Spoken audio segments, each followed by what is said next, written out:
The main focus of March for you, Aquarius, is going to be around Knight of Rods.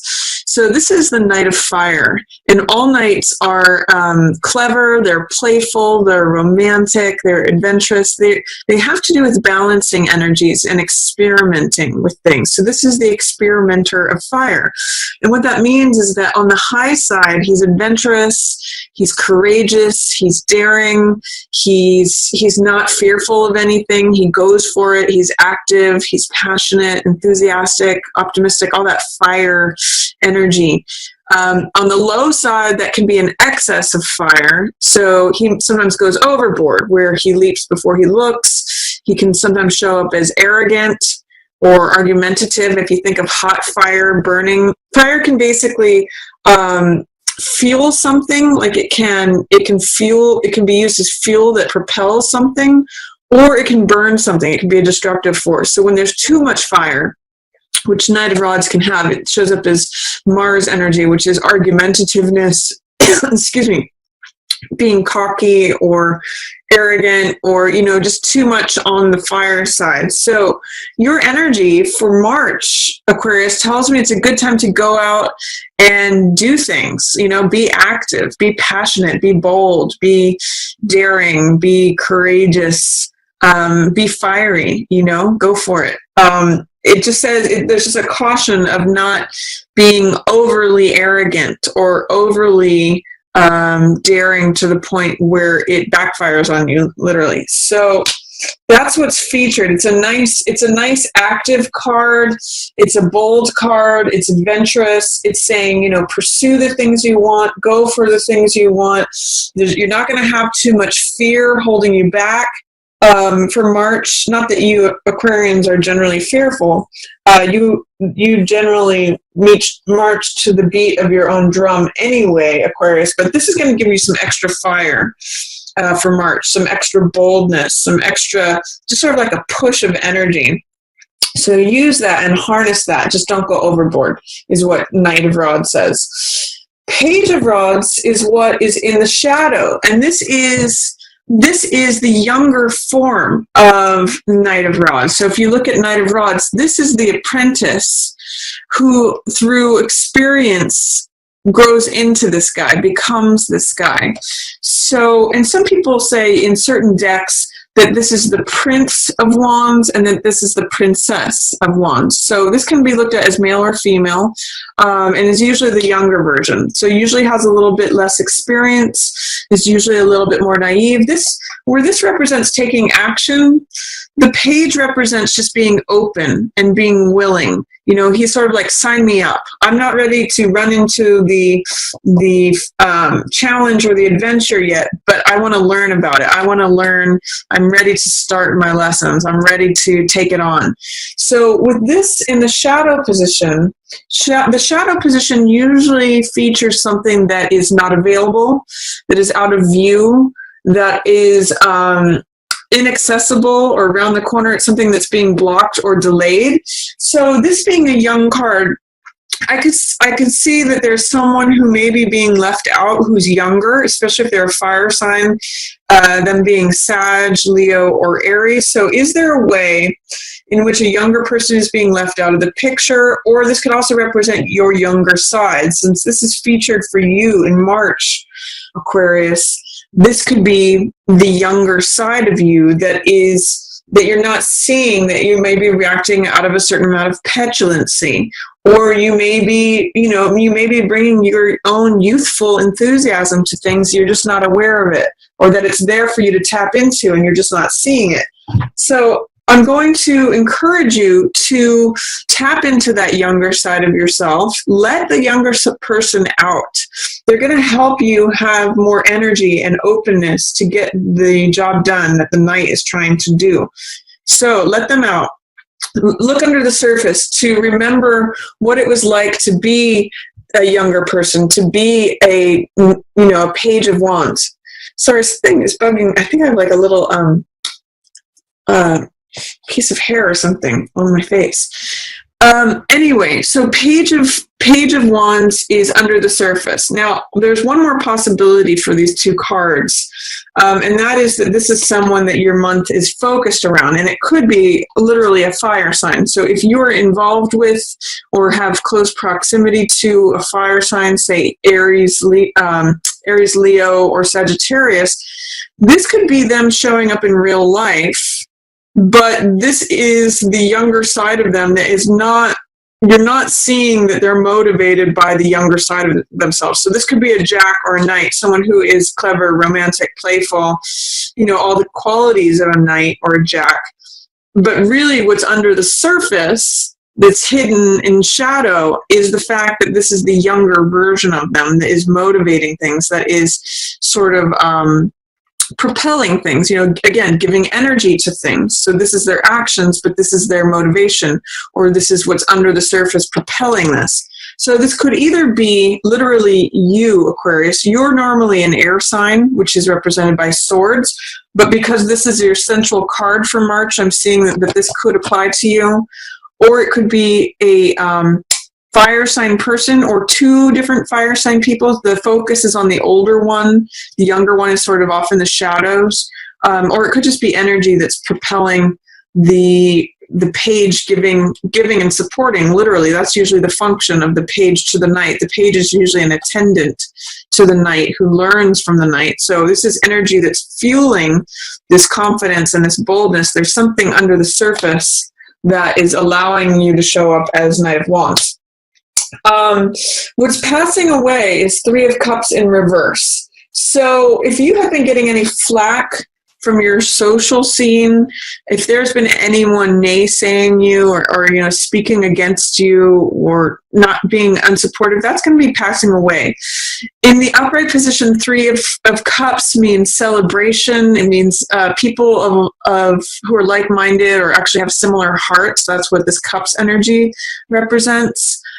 Cups represent emotional energy and hearts. So usually this is very supportive people around you. This could be like friends and family, or it could be people that you work with. It could be like, if you're an artist, this could be other artists that you hang out with or create with. It's basically supportive people and like-minded people, your tribe, if you will. In the reverse position, I sometimes call this card gossip, or the peanut gallery. It's like when people, whisper things behind your back, or they're tearing you down, or, you just kind of have to shake that off or brush that off your shoulders. And what's great is in the passing away position, if there has been any negative talk or any criticism, any gossip or any of that going on, I just call it the peanut gallery. And then that's going to be passing away, because that's in the passing away position, Aquarius. So whatever the chatter is, you don't usually worry too much about that anyway. But whatever chatter is going on, Aquarius, that they're dissolving away. And you're actually getting more bold and confident. So that's kind of nice for March for you. And also keep in mind what you were passionate about when you were younger. What turned you on? What motivated you and made you excited? Because that's all young page fire energy, and that's going to help you bring out more of this Knight of Wands energy as well. So lean on your younger self. If this is you, if you relate to this card, if you don't, if you're seeing it show up as you rather than someone else, make sure to embrace that younger side, because it's kind of sitting in the shadows with nothing to do. It's like you have an assistant if you call upon them, and they're sitting on the bench just being bored when they really just want to be helping you and serving you with all this extra youthful, abundant energy. So what's approaching is Seven of Cups. This is a card of choices. And this can sometimes be a card of seduction. And it's also a card of illusion. You can see in all the fog in this card. It's a very Neptunian card, and Neptune has a sort of a foggy illusion to it. I sometimes liken this card to Las Vegas, because it's like everything is glittering, everything is shining. Sometimes it has to do with gambling, like choosing the right one, what's behind curtain number 3. But it really has to do with evaluating the choices for what each thing is, and questioning, like, what you see, is that what you get? So there's jewels here, there's castles in the sky, there's a love interest, there's a mask of who you want to be, reputation, victory. There's all kinds of things in this card that someone might be entranced with. And sometimes I'll even call this card infatuation. So there could be some choices to make coming up. That's what's approaching for you, Aquarius. But I'm going to just remind you that all that glitters is not gold. That's one of the messages of this card as well. So when this card shows up, I usually advocate that you do some research, you check the references, you really investigate like whether or not this fantasy home is really, you know, what's going to serve you over time, or whatever it is that you're pursuing, whatever is looking attractive and glittering. It's saying look on a deeper level, do a little bit thorough of research so that you're not just responding to things on a superficial, glittering, attractive, seductive infatuation level. Because remember, Neptune, which rules this card, has a lot of fantasy attached to it. So be careful that you don't just choose the goblet that is the most shining and appealing on a surface level. Make sure it's actually the choice that you want. So sometimes when this card comes up too, it's good to take some time before making a decision. Looks like you'll have lots of attractive options coming at you. This card is also a 7. Now keep in mind, you've got 2 7s coming up for you in your future. So 7s have to do with spirituality, discipline, being rigorous in your studies, thinking things through, putting forth the effort, you know, following spiritual aims instead of things that are just superficial. So this, as 7 of Wands, sorry, there's a car outside that's revving their engine. 7 of Wands is a card of standing up for what you believe in. I call this card success despite adversity. So in this card, we see a man who is holding up a staff, and he is either fighting off all these other 6 people below him, or he's leading them in a cause. So it means standing up for what you believe in, being assertive, asserting your beliefs, you know, leading the charge, or fighting for what you believe in. And again, it may look like a card of struggle, which sometimes it can be. Sometimes it's read as a card of adversity because you're having to fight. But it's also, I also point out in this card that you're in the advantageous position. He's in the above position, fighting off people from below. So that's why I always call this card success despite adversity. So whatever challenges come at you, if you stand up for what you believe in, if you assert yourself and assert your beliefs, there's a good chance of success with this card's fiery energy behind you. You've got a lot of, you know, all your cards in the center here are fire and water. So that creates steam. That, again, it can either be burn something or it can propel something forward. If you think of a locomotive train, it's steam engine. So water energy here, some of the more negative chit chat, gossip, petty stuff is going to be passing away. Any criticism from outer sources, and or you know, I'll say, you know, this is your haters dissipating. They're kind of leaving the scene, so don't worry about them. And then this is choices. So that's emotional heart energy. What does my heart want? What does my heart choose? That's all water energy. And then these 3 are fire energy. So what are your motivations? Where's your passion at? Where are you fired up? That's what these 3 cards are about. So between fire energy and water energy, we get this lovely steam energy, which can really propel things. For week 1, the card that's featured is justice. So justice means weighing the evidence and rendering a verdict. Just like we see in courtrooms, we see often a figure of justice depicted in courtrooms, and it's a weighing of the scales. Like, what are the pros and cons? What are the good things versus the bad things? What's the positive versus the negative?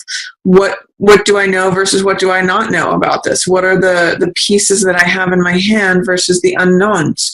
So it means coming to a decision that's fair, that's true, that's right, that's honest. It can sometimes show up when, if you're in a law case, if things go in your favor, if justice is on your side, if it's showing up in the right right side up position. But ultimately, it means making a decision that is fair and right and true and just. So it means rendering a verdict, deciding something. If you've been weighing the evidence, or, trying to make a decision, trying to get these, if you've been vacillating between two positions, first week of March is a good time to make that decision, Aquarius. Justice is on your side, and she's very strong. She's got authority. She stands with the truth, she stands with the evidence, and she's wearing the crown of the law and order with her. So it's a good time for decision making, especially when you're trying to render a verdict, or when you're weighing evidence one way or the other to decide, because the truth ends up coming out with justice. In fact, justice sort of is the enforcing of the law and the truth. So that's a good sign for decision-making week 1. For week 2, it looks like you've made a good decision, Aquarius, because this is 6 of Wands. This is a card about success. We see the victory laurels right here, which they usually give to the winner of any sort of sport or battle or endeavor. And 6 of Wands has to do with reputation, fame, status. He's the guy who comes in on the white horse. So he is the victor. He is the rescuer. He is the champion. And everyone recognizes him as that. So I'm seeing you kind of coming in, saving the day, or being recognized for your talents, for your decisions, for your knowledge, for your status in the second week of March. So whatever decision you make, if this is taking a job, I see you'll be well recognized there. If it is, I'll even say cutting something out of your current existence, this is going to put you in a nice position where people recognize your strength, your decision making. This card is just really a lot about success and being recognized for your abilities. So that's a nice card for week 2. Week 3, interesting here. What I'm seeing with this line, by the way, both of these cards feature decision making. This is Chariot, which has to do with decision making, not in the same way that Justice does. Justice makes decisions based on evidence and the law. Chariot, on the other hand, makes decisions based on his instinct, what he knows and trusts about himself. He relies on logic and reason and understanding on one side, but also instinct and passion and right side brain stuff over here. I look at this as a balance of left brain and right brain. So I look at this as the wild part of ourselves, creativity, artistic ability, perhaps our irrational sides, but our wild and free sides. And this is more of the tame, calmed, analytic, sensible, left brain, mathematical, analysis and logic. This one roams free and gets inspiration. And what's great about Chariot is that he's got both of them, and he knows when to turn left and he knows when to turn right. He goes with his intuition and his instincts, and therefore he crosses the finish line every time. So it's an interesting thing where this card echoes both decision making in this line, but also success and victory. Both of these cards, we see the guy with the horses, and this one's won the race. This one is in the race, but he wins the race too. This is a card of success and victory as well. But this focuses more on the decision-making process, the flexibility of going left and right. This is the person who has achieved the success. So one of the things too that I'm seeing is that in this line here, you are good at making decisions this month, as long as you don't bother listening to all this, criticism or nitpicking, or I'm just going to call these your haters. In the reverse, 3 of Cups is just like, they wish they could be you, Aquarius. This is just people who are feeling inferior. They're feeling. They look at you here as 6 of Wands, and they're just jealous. This is a lot of jealousy. So don't worry about them. Don't make decisions based upon them. Your decision making is fine. Don't listen to the haters or the trolls. That's what I'm getting from these guys. From week 4, you're going to want to rest. You've done all your decision making. You've gotten the success, the victory in week 2. That's very possible for you. Same thing here is featured. This may be when you actually cross the finish line. And then week 4 is going to be a time to rest. You can see that the armor that is on this Jack, this Knight of Fire, is closed. He's laying down. He's taking time out from the race, even time out from the rat race, and hanging his thoughts up on the wall. Swords represent air energy, which is your element, Aquarius, and they represent thoughts, knowledge, wisdom, understanding, ideas. So this is just taking a time out. This is sort of hanging your mind up on a wall. You see that these clouds just are allowed to pass by. Then this card I sometimes call R&R. So it's rest and relaxation. It's just reflecting on things. It's taking a time out to recharge your batteries. It's, just recharging to fight another day. And this is going to be a much needed rest. So if there's a lot of activity in March, which Jack of Wands implies there might be, a lot of focus is going to be on decision making, recognition, crossing that finish line, and then taking a time out.